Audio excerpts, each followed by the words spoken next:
Saudaraku, selamat pagi. Mari kita memasuki ibadah minggu kita, Minggu 13 Desember 2020, dengan bersaat teduh sejenak.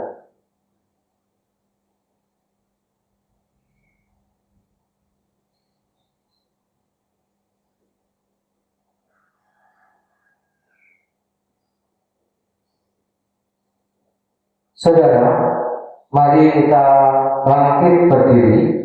Kita menaikkan Kidung Jemaat 81, bait 1 dan 2. Oh datanglah Immanuel.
Tuhan yang menciptakan langit dan bumi adalah sumber pertolongan kita.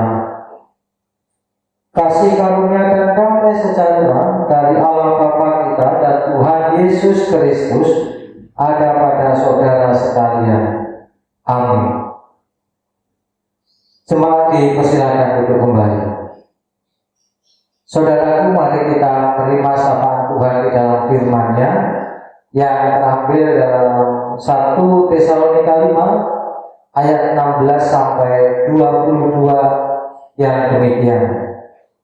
Bersukacita senantiasa, tetaplah berdoa, mengucap syukurlah dalam segala hal, sebab itulah yang dikehendaki Allah di dalam Kristus Yesus bagi kamu.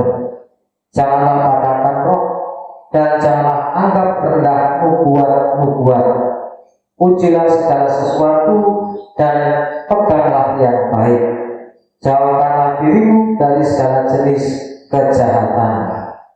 Mari apa yang menjadi sapaan Tuhan kali ini kita hayati, kita renungkan bersama-sama, dan kita menaikkan Kidung Jemaat 392 bait 1 dan 3. Ku berbahagia.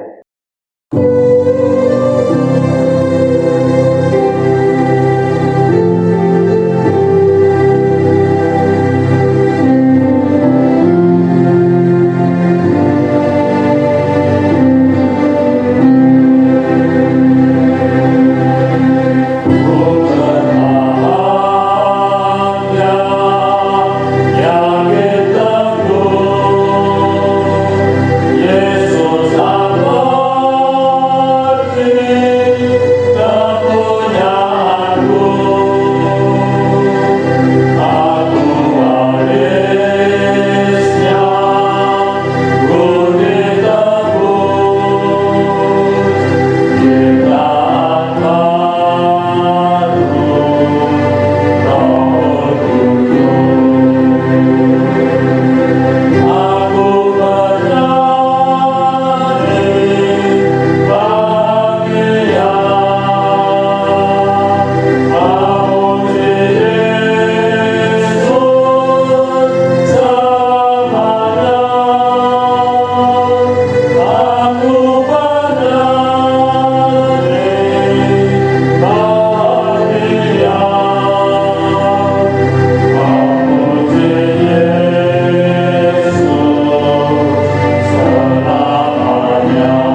Kristus. Dengan ungkapan syukur kami, oleh karena kasih-Mu, oleh karena penyertaan, perlindungan dan berkat-Mu, kami juga menyadari keberadaan kami yang berdosa. Kiranya Tuhan ampuni kami, dan Tuhan mampukan kami untuk berjalan seturut kehendak-Mu.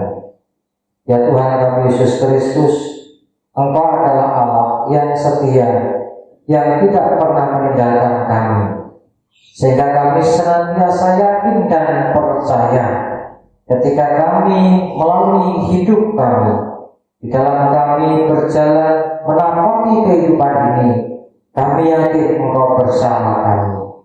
Oleh sebab itu ya Tuhan, teruslah bersama kami dan tolonglah kami. Tolonglah kami di dalam pergumulan hidup kami masing-masing. Engkau adalah Allah yang Maha Tahu. Engkau tahu apa yang menjadi pergumulan hidup kami.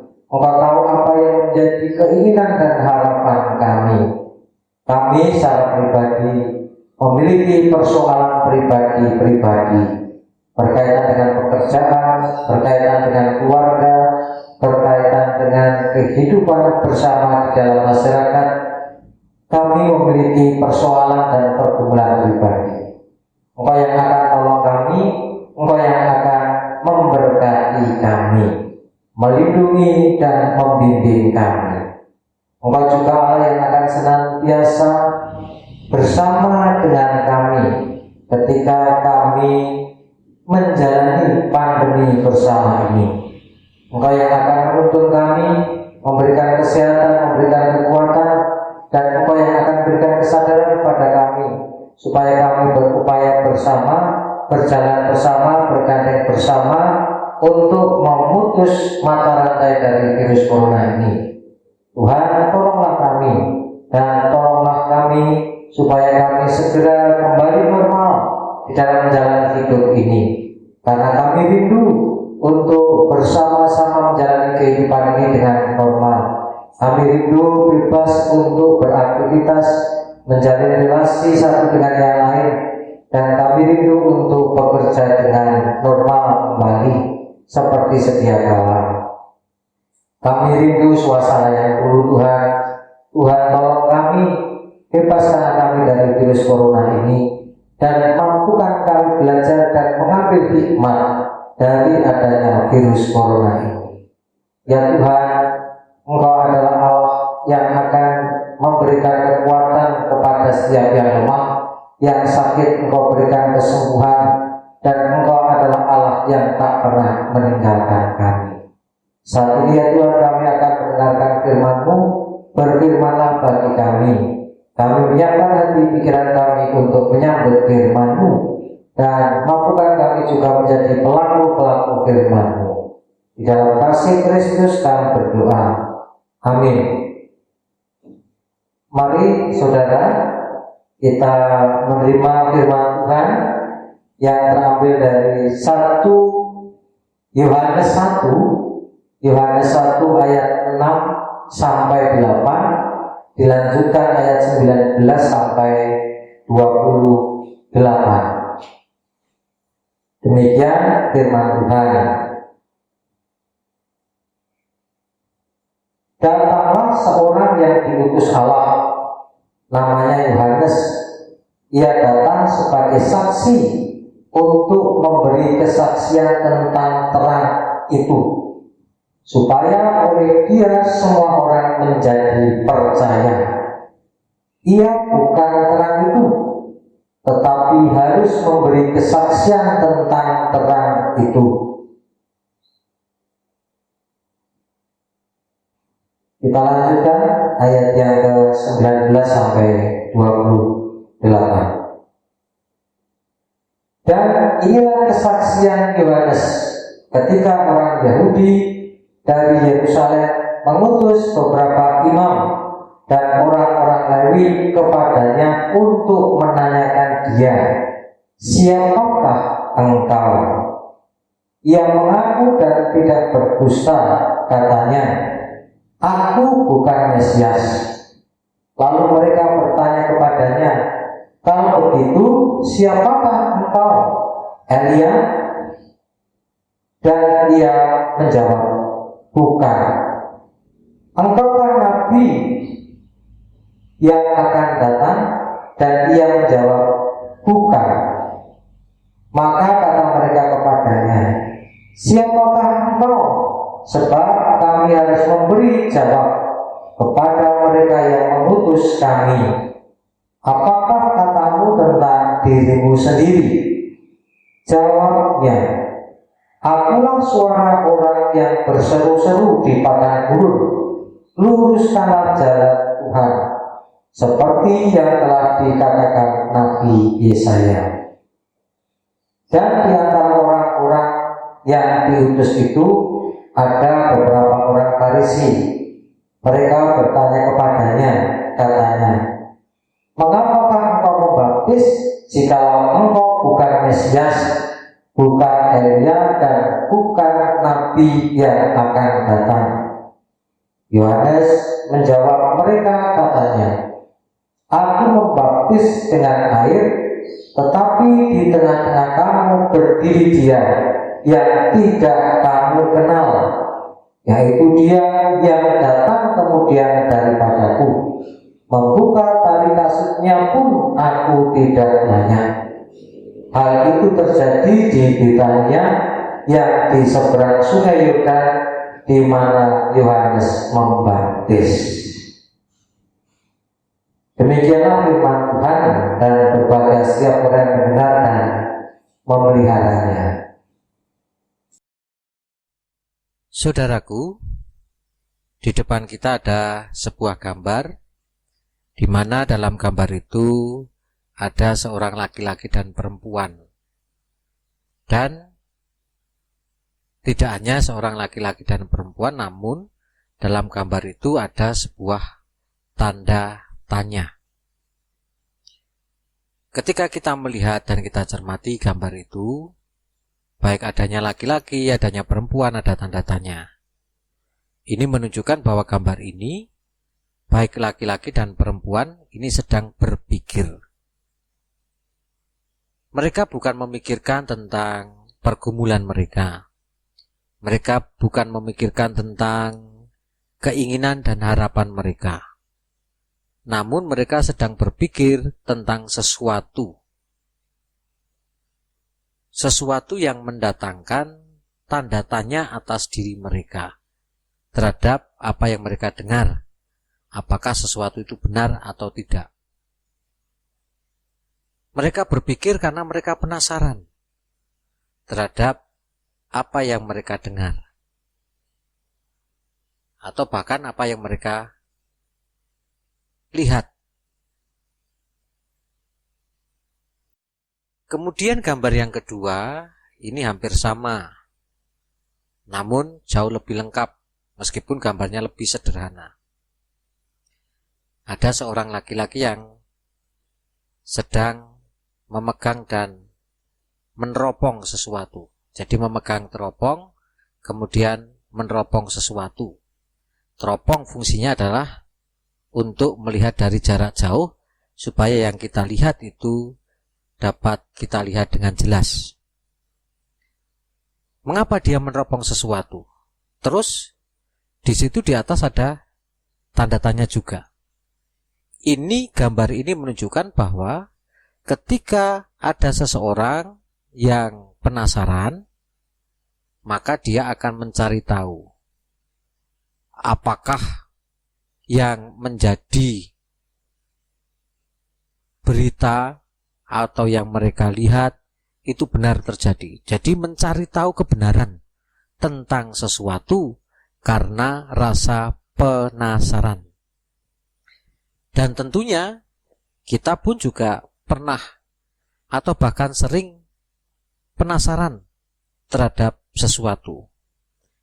Misalnya, ketika tersiar berita atau kita mendengar cerita dari teman, saudara, kalau di suatu tempat ada tempat wisata yang baru, yang dikatakan tempat wisata itu indah, bagus sekali pemandangannya. Kita mencari tahu dengan bertanya kepada teman kita di mana, terus gambaran dari tempat itu bagaimana. Kita juga mencari tahu lewat media massa. Apalagi sekarang ini canggih, kita bisa cari tahu sesuatu hal, mungkin juga tentang tempat melalui internet. Kemudian juga ketika kita mendengar tentang suatu berita lain, ya baik itu berkaitan dengan politik, berkaitan dengan seseorang, berkaitan dengan suatu bencana, kita juga akan mencari tahu kebenaran dari apa yang kita dengar itu. Ini menunjukkan bahwa rasa penasaran akan memunculkan rasa ingin tahu, dan rasa ingin tahu inilah yang akan membuat kita mencari tahu. Dari ingin tahu menjadi mencari tahu terhadap kebenaran sesuatu. Istilah lain dari mencari tahu atau ingin tahu, nah itu istilahnya kalau sekarang disebut dengan kepo. Kepo terhadap sesuatu. Rasa penasaran ini juga yang mendorong orang-orang Yahudi bertanya kepada Yohanes Pembaptis perihal tentang siapakah Yohanes Pembaptis tersebut. Jadi Yohanes Pembaptis adalah merupakan tokoh yang menjadi pembicaraan banyak orang pada waktu itu. Karena apa yang dilakukannya. Dia muncul sebagai seorang yang berteriak-teriak, menyerukan tentang bagaimana menyambut datangnya Mesias. Dia mengatakan, luruskanlah jalan, siapkanlah jalan bagi Mesias dengan cara bertobat dan dibaptis. Dan itu yang kita pergumulkan waktu itu minggu yang lalu, di mana ibadah minggu kita yang lalu itu menceritakan tentang Yohanes Pembaptis yang berseru-seru, menyuarakan tentang menyiapkan jalan dengan cara bertobat dan memberi diri dibaptis. Nah, oleh karena apa yang dilakukan ini memunculkan penasaran banyak orang, sehingga dia dipercakapkan, diperbincangkan tentang siapakah Yohanes Pembaptis ini. Oleh karena rasa penasaran ini, orang-orang Yahudi mengutus beberapa imam dan orang-orang Lewi untuk menghadap Yohanes Pembaptis untuk bertanya siapakah Yohanes Pembaptis. Apakah ia Mesias? Apakah ia Elia? Apakah ia ini seorang nabi yang akan datang? Pertanyaan-pertanyaan ini ditujukan karena rasa penasaran orang-orang Yahudi tentang siapa sebenarnya Yohanes Pembaptis itu.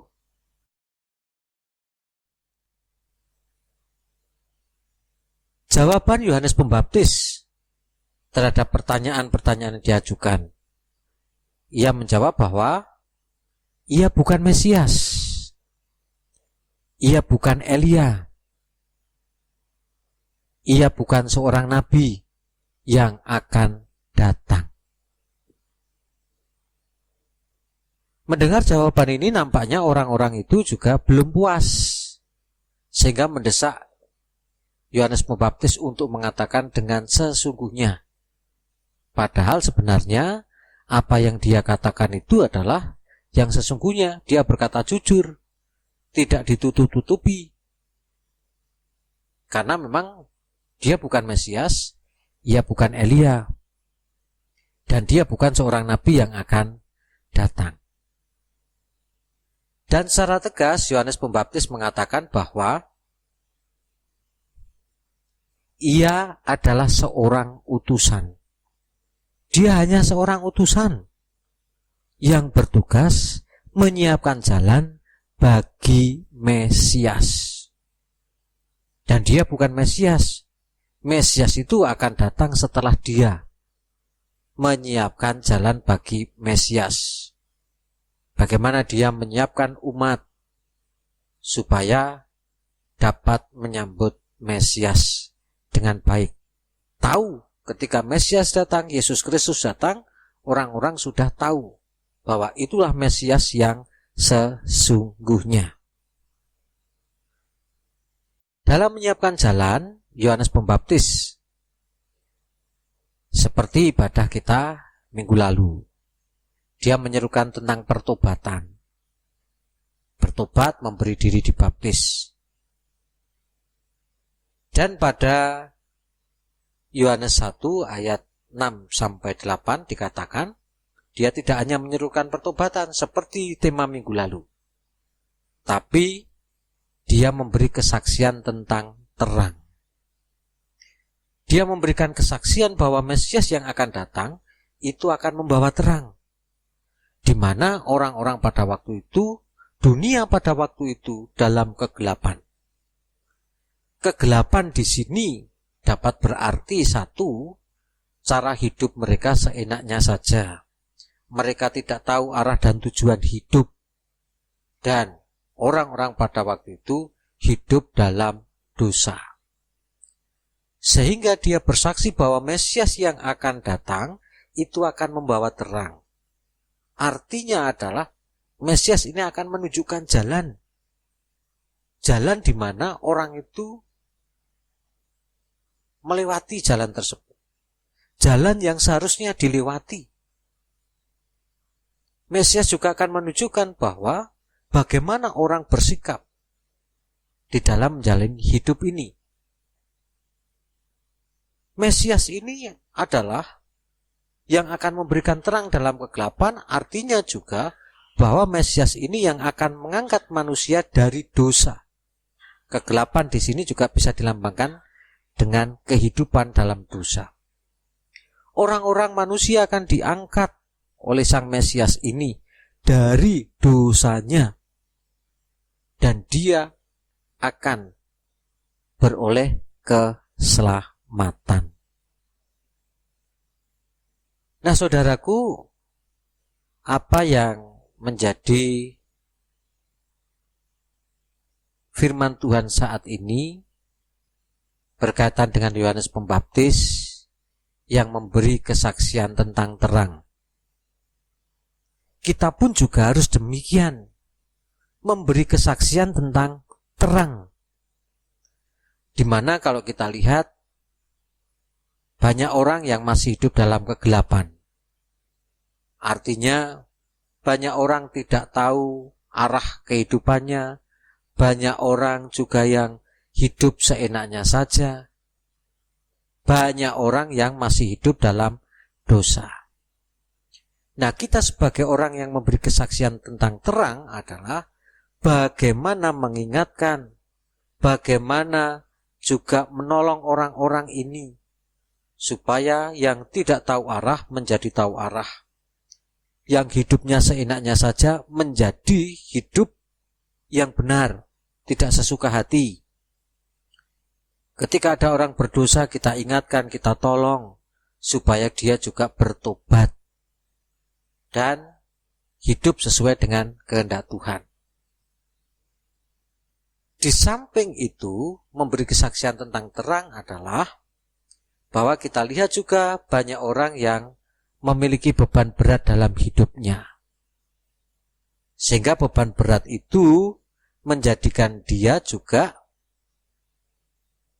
terbeban dan mengarah pada dosa. Nah, bagaimana kita membawa terang ini, memberi kesaksian tentang terang ini adalah dengan cara juga menolong orang-orang yang hidupnya dalam beban berat, memberikan solusi, memberikan kekuatan, mendampingi, supaya di dalam mereka memikul beban berat, mereka tidak jatuh dalam dosa. Inilah yang harus kita lakukan. Dan kita harus juga menjadi teladan. Ketika kita menyerukan pertobatan, mengingatkan.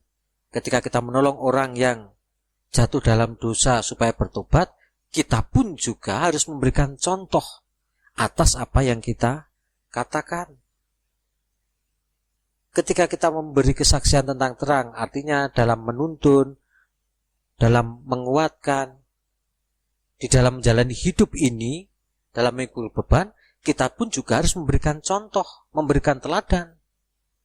Bahwa di dalam pergumulan hidup ini, kita dapat melalui pergumulan hidup ini dengan baik. Dan kita menang melawan pergumulan ini. Jadi saudaraku, dalam renungan, dalam ibadah kita hari ini, kita diajak untuk bersaksi tentang Sang Terang dengan cara mengingatkan, menuntun, menolong, dan menguatkan siapapun juga yang sedang dalam kondisi dosa ketika mereka salah langkah. Kita juga menolong, menguatkan semua orang yang sedang mengalami beban supaya hidup mereka tetap hidup di dalam terang, hidup dengan tetap menjalani dengan apa yang seharusnya kita lakukan menurut kehendak Tuhan. Mari bersaksi tentang Sang Terang. Tuhan Yesus memberkati. Amin. Saudaraku, pada saat ini Minggu 13 Desember 2020, dalam ibadah keluarga kita di rumah masing-masing, kita akan menerima sakramen perjamuan. Sakramen perjamuan sebagai sarana untuk memelihara iman. Dan pelayanan sakramen perjamuan didasarkan pada perjamuan malam menjelang Tuhan Yesus disalib. Sebagai sarana untuk memelihara iman, sakramen perjamuan mengandung maksud. Yang pertama, roti dan anggur sebagai lambang tubuh dan darah Tuhan Yesus menunjuk dan mengingatkan bahwa penyaliban dan kematian Tuhan Yesus adalah dasar penyelamatan bagi manusia. 2. Sakramen perjamuan menunjuk dan mengingatkan bahwa orang-orang percaya merupakan keluarga Allah. 3. Sakramen perjamuan menunjuk dan mengingatkan keperjamuan yang sempurna di surga sebagai kesempurnaan keselamatan. 4. Sakramen perjamuan menunjuk dan mengingatkan pemberitaan tentang kematian Tuhan Yesus sampai Ia datang. Sebelum kita menerima sakramen perjamuan, marilah kita menguji diri dengan bertanya kepada diri kita masing-masing sebagai berikut. 1.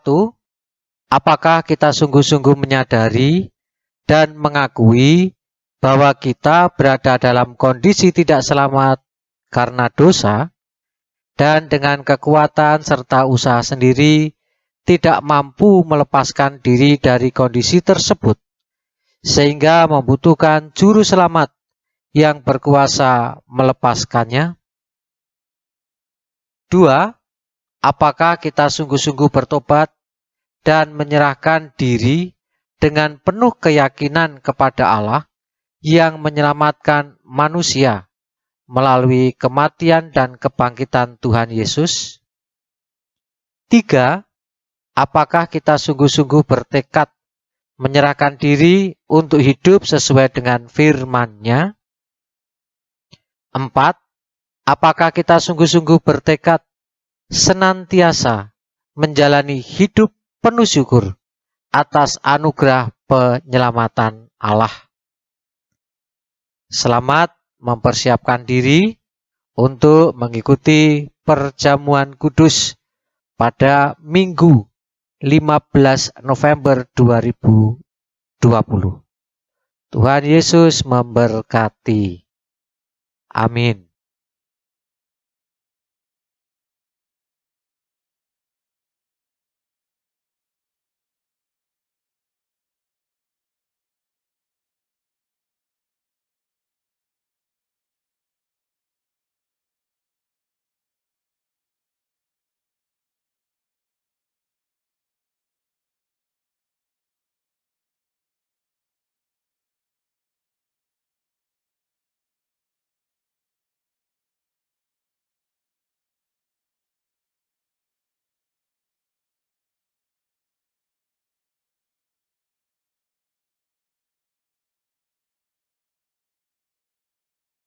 Saudara yang terkasih di dalam Yesus Kristus, roti yang kita pecah-pecahkan ini adalah lambang dari tubuh Kristus yang dikorbankan, yang dikoyakkan sebagai tebusan yang sempurna atas dosa-dosa kita.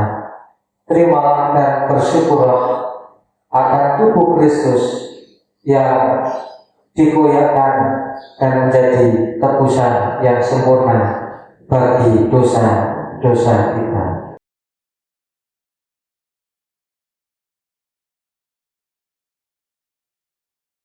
Mari kita makan bersama-sama.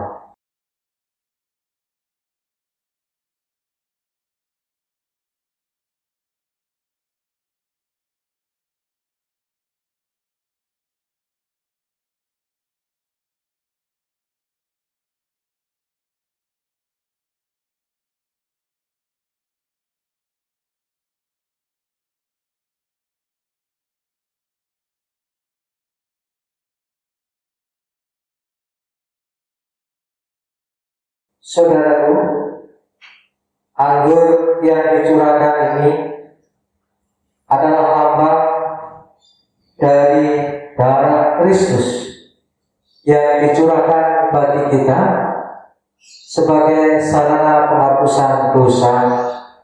Kita telah dihapus segala dosa dan kita telah disucikannya.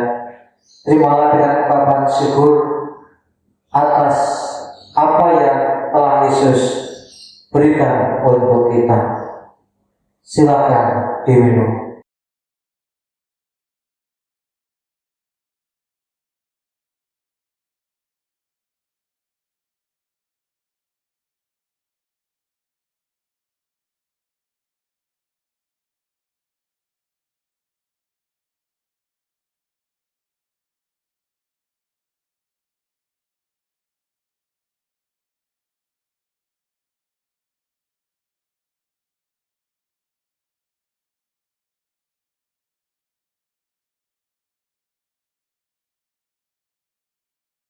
Saudara, biar sakramen perjamuan yang kita terima saat ini dan sudah kita terima menjadikan kekuatan dan kesegaran di dalam iman kita. Saudaraku, mari bersama-sama kita bersyukur kepada Tuhan oleh karena segala sesuatu yang Tuhan berikan kepada kita. Syukur kita akan kita dasari dengan Mazmur 100 ayat 1 sampai 5 yang demikian. Mazmur untuk korban syukur. Bersorak-soraklah bagi Tuhan, hai seluruh bumi, beribadahlah kepada Tuhan dengan sukacita, datanglah ke hadapannya dengan sorak-sorai. Ketahuilah bahwa Tuhanlah Allah, Dialah yang menjadikan kita dan punya Dialah kita, umatnya dan kawanan domba-dombanya. Masuklah melalui pintu gerbangnya dengan nyanyian syukur, ke dalam pelatarnya dengan puji-pujian. Bersyukurlah kepadanya dan pujilah namanya, sebab Tuhan itu baik, kasih setianya untuk selama-lamanya, dan kesetiaannya tetap turun-temurun. Mari kita bersama-sama mengaturkan persembahan kita sebagai ungkapan syukur kita kepada Tuhan dengan diiringi kidung jemaat 287B bait 1 dan 2. Sekarang beri syukur.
Mari bersama-sama kita berdoa. Ya Tuhan, kami bersyukur kepadamu oleh karena Engkau telah memberikan firman yang mengingatkan kami supaya kami dapat dan senantiasa memberitakan atau bersaksi tentang terang. Mampukan kami melakukan hal itu. Dan saat ini kami pun bersyukur kepadamu oleh karena segala sesuatu yang Kau berikan. Syukur kami ini kami nyatakan dalam persembahan kami ini ya Tuhan. Terimalah, sucikanlah, dan mampukan kami memberikan yang terbaik untuk kemuliaan nama-Mu. Seluruh hidup dan kehidupan kami hanya kami persembahkan untuk kemuliaan nama-Mu. Ya Tuhan kami Yesus Kristus, kami akan bersama-sama melanjutkan aktivitas kami. Kiranya Tuhan beserta dan menjaga kami. Di dalam kasih Kristus kami berdoa. Amin.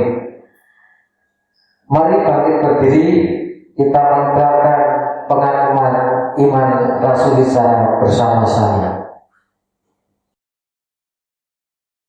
Aku percaya kepada Allah, Bapa yang Maha Kuasa, Khalik langit dan bumi, dan kepada Yesus Kristus, anaknya yang tunggal Tuhan kita, yang dikandung daripada Roh Kudus, lahir dari anak darah Maria, yang menderita di bawah pemerintahan Pontius Pilatus, disalibkan, mati dan dikuburkan, turun ke dalam kerajaan maut. Pada hari yang ketiga, bangkit pula dari antara orang mati, naik ke surga, duduk di sebelah kanan Allah, Bapa yang Maha Kuasa, dan akan datang dari sana untuk menghakimi orang yang hidup dan yang mati. Aku percaya kepada Roh Kudus, gereja yang kudus dan am, persekutuan orang kudus, pengampunan dosa, kebangkitan daging, dan hidup yang kekal. Terimalah berkat Tuhan. Kasih karunia Tuhan Yesus Kristus dan kasih Allah dan persekutuan Roh Kudus menyertai saudara sekalian. Amin.